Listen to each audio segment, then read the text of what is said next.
Hi, Linda Bowen here from StampingWithLinda.com, your cardiologist since 1997, helping you create cards from the heart. If you've been following my blog over the last month, you know I have shared lots of challenge cards from my team.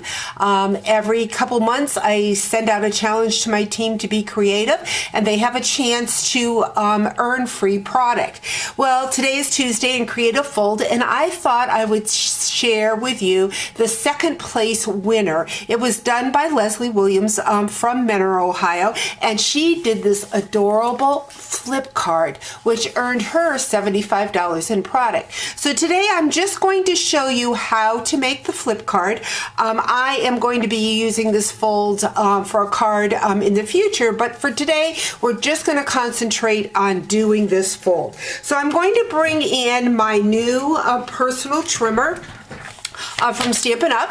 And what I have is a piece of Mary Marlowe. This measures 5.5 by 6 3/4. Now the cool thing about this flip card, it makes the card the exact size as an A2 card. So let's go ahead and get started. And along the 6 3/4 inch mark, we are going to score first. So the personal trimmer kind of has a snap down versus a slide lock. It's a little bit different to get used to, but it does secure your cutter.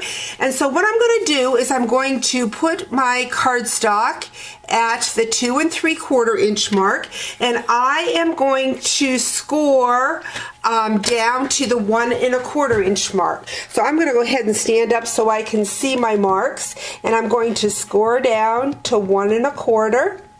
And then I'm going to go to the bottom and I'm going to score up to the 4 1/4 inch mark. Because this is 5.5, we've got 4.5, and then 4 3/4 marks that 1 1/4 inch mark.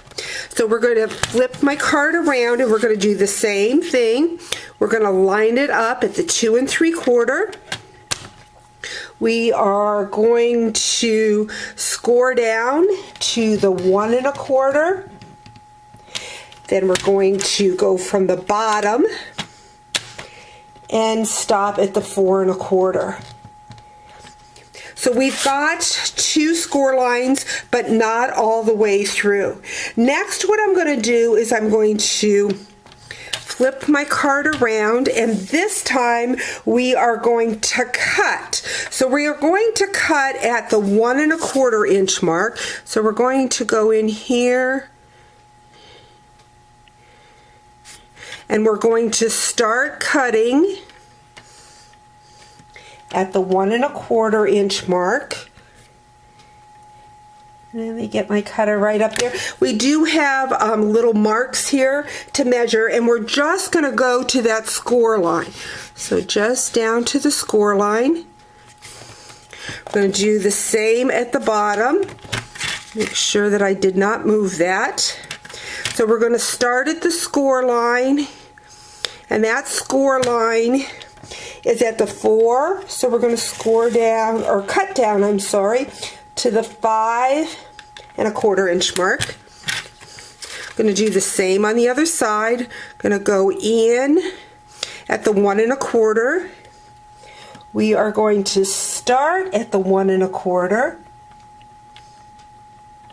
Should I get my marks exactly right? And score, or excuse me, cut down to that cut line.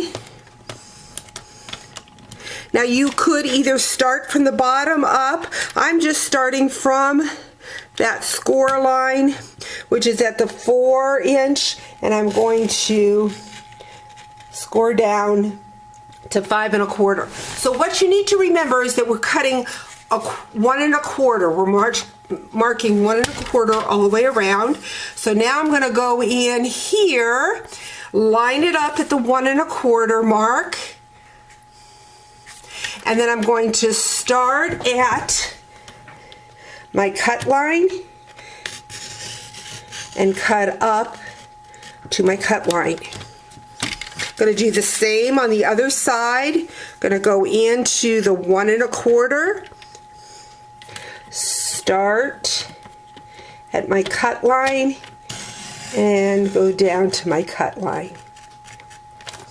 Now I see that I have a little bit of air here at the top, so I'm just going to go in with my snips and trim that. I could go in with my cutter, it would probably be simpler, but I wasn't lined up exactly, so just going to go in and snip that. And I see I did the same thing down here. So you want to make sure you go right to the edge of that cut line. But there we have a A2 flip card. We are going to do mountain fold here